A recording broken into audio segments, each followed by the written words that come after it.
Yo, what's up guys, kembali lagi bersama gue Pejuang Elektro. Dan kali ini kita membuat sebuah bukan membuat sih, salah guys, maaf. Kita akan memberitahu, saya sih sebenarnya, alat-alat yang dibutuhkan dalam dunia elektronik atau alat yang dibutuhkan dalam servis elektronik. Part 1 guys, berarti ini ada part 2 nya ya guys. Dan di sini saya akan memberitahu kalian apa saja sih alat-alat yang dibutuhkan dalam dunia servis elektronik dan lain-lain dunia servisan teknisi ya guys. Dan sebelum lanjut, saya pingin kalian mensubscribe channel saya terlebih dahulu ya guys. Alangkah lebih baiknya kalian subscribe, like, dan share, dan komen ya guys, karena dari kalian saya bisa semangat buat konten bermanfaat buat kalian semua ya. Oke, lanjut ke pembahasan. Oke, sebelum lanjut kita ke pembahasan, gue kasih penjelasan dulu tentang alat-alat di sini. Itu pada dasarnya hanya sebagai info dan ilmu saja, tidak bermaksud melebih-lebihkan atau mengurang-urangkan. Oke, langsung saja. Oke guys, di sini kita akan menyebutkan saya 7 alat di part 1 ini sebagai kita pembahasan pada video kali ini part pertama. Oke.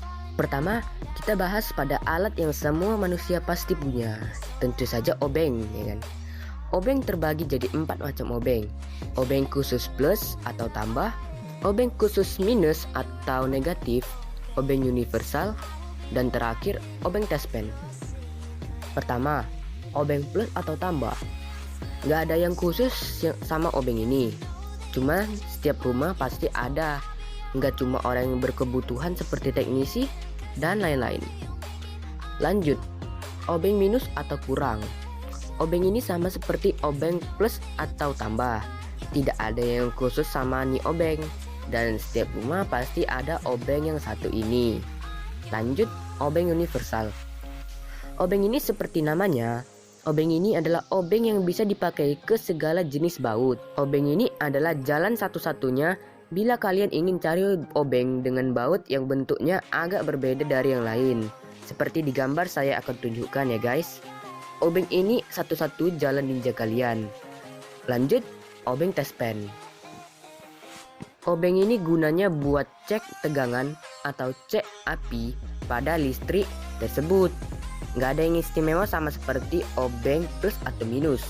Gunanya cuma buat cek tegangan atau api pada listrik yang kalian akan sentuh dengan obeng test pen ini. Lanjut, tang. Tang dibagi jadi 3, yaitu tang kombinasi, tang potong, tang jepit, dan cuma 3 itu saja. Pertama kita bahas yaitu tang kombi. Tang ini adalah pahlawan dari segala tang 3 tadi. Sebab di sini semua macam tang ada dalam satu tang ini saja. Tidak ada yang khusus dari tang tersebut. Lanjut, tang potong. Tang ini adalah tang yang rata-rata fungsinya untuk memotong sebuah spare part elektronik yang ukurannya relatif kecil. Contoh, kabel. Gak ada istimewa, tapi tetap jadi andalan saya dari semua jenis tang, dikarenakan ringan dan mudah dibawa. Lanjut, tang jepit. Tang ini adalah gunanya menjepit sesuatu yang berbau memutar, menguncir, dan lain-lain. Contoh memutar baut, menguncir kabel, dan lain-lain. Tak ada istimewa dari tang ini. Lanjut, solder. Ada 2 macam solder. Pertama, solder biasa atau yang biasa memakai elemen solder. Kedua, solder adjustable atau solder pengatur suhu yang memakai elemen plus mesin pengatur suhu solder tersebut.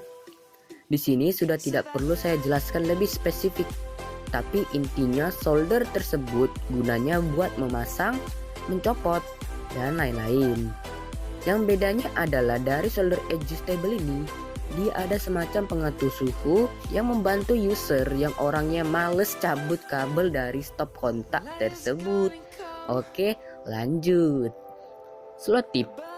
Umumnya ada 2 slot tip yang biasa dipakai, tapi di sini yang umum aja ya. 1, slot tip hitam. 2, slot tip putih. Kenapa saya bilang slot tip putih?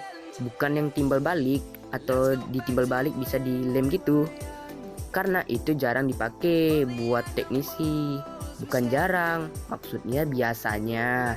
Kalau seperti servis mesin besar seperti TV, kulkas, blender, kipas angin, dan lain-lain. Selotip tersebut jarang digunakan user teknisi, melainkan dua ini saja. Nggak ada yang khusus, tapi intinya gunanya buat merekatkan alat elektronik, menutup kabel terkelupas, dan lain-lain. Lanjut, multitester. Nah, ini alat yang wajib kalian punya semua teknisi. Multitester terbagi jadi 3 jenis, yaitu multi analog atau multitester analog, multitester digital, dan 3 adalah tang ampere atau clamp meter. Di antara 3 tersebut punya kelebihan dan kekurangannya masing-masing. Contoh multi analog. Pertama, kita bahas multi analog. Multi analog pertama keluar dari 2 multitester yang saya sebutkan. Seperti namanya, multi ini pengukurannya menggunakan sistem berbasis mesin analog. Dan kalau ingin pengukuran lebih tepat, multitester ini mungkin tidak cocok buat kalian yang ingin hasil pengukuran yang akurat. Begitu. Multi analog yang gue saranin dan terbaik adalah multitester Sanwa. Bukan maksud promosi atau promote, tapi setelah saya memakai sendiri, hasilnya sangat memuaskan. Tapi ya harganya relatif mahal.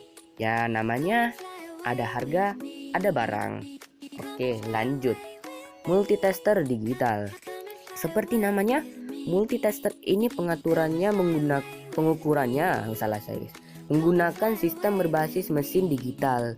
Dan seperti yang saya bilang, kalau ingin pengukuran lebih tepat, sebaiknya menggunakan multitester digital ini. Dan juga tidak lupa, multitester ini juga ada kekurangan cukup buat Anda stres juga, yaitu bila Anda seorang teknisi TV dan ingin mencari bagian yang short kecil seperti bagian TR atau transistor horizontal TV, vertikal, dan lain-lain. Di sini seperti pengalaman saya, memakai multitester digital tidak mengenakan buat saya. Ya betul, setiap orang punya perbedaan. Tapi kalau pengalaman saya sendiri, multitester analog lebih cocok ke servis TV dan lain-lain. Kekurangan menurut saya hanya itu saja guys. Dan seperti tadi juga, multitester digital yang bagus dan terbaik menurut saya adalah multitester merek Zotac. Ya saya lupa seri berapa, tapi nanti saya beri gambarnya di video ini guys. Lanjut, yang ketiga, multitester digital clamp meter. Emang seperti namanya, multi ini memang berbasis mesin digital.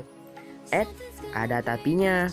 Multi ini cukup unik karena multi ini bisa mengecek arus dari sumber listrik yang ditarik oleh alat elektronik tersebut.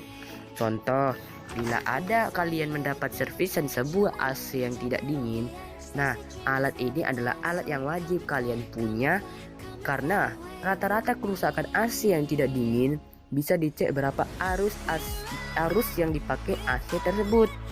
Misal arus 1 PK AC dicek menggunakan clamp meter atau tang ampere sekitar 1 ampere. Berarti AC tersebut ada kerusakan di bagian AC tersebut. Karena AC 1 PK itu rata-rata tidak ada arus yang 1 ampere. Ini semisal aja ya. Kalau ada yang berbeda, mohon dikoreksi suhu. Nah, sudah saya jelaskan 3 multitester tersebut. Lanjut, solder uap. Ya, atau juga bisa dibilang blower dan lain-lain menurut kalian sendiri. Nah, alat ini adalah wajib kalian punya semisal kalian user HP atau teknisi user HP, mesin yang kecil, IC, dan lain-lain. Gunanya untuk mengangkat atau menyolder spare part elektronik tersebut. Fungsinya sama seperti solder, tapi ini menggunakan elemen pemanas plus fan blower tersebut untuk mengalirkan uap dari solder tersebut.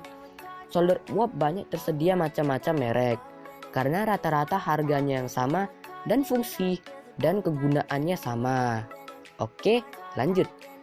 Power supply. Nah, seperti namanya, kegunaannya adalah untuk menyuplai power atau kekuatan listrik ke tujuan alat user masing-masing. Misalnya untuk tes HP yang tegangan powernya hanya 3,8 volt dan lain-lain. Tidak ada yang istimewa sih, semua sama dan fungsinya juga sama. Jadi tergantung user masing-masing nentuinnya sih. Oke, sekian gitu saja pembahasan kilat kita hari ini. Alat-alat yang kalian butuhkan dalam dunia elektronik.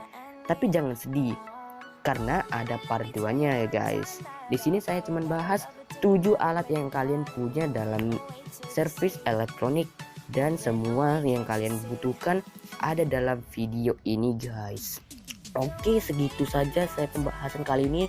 Pembahasan singkat, padat, dan jelas yang saya berikan kepada kalian guys. Oke, terima kasih atas menonton video ini, dan gak usah banyak basi-basi lagi.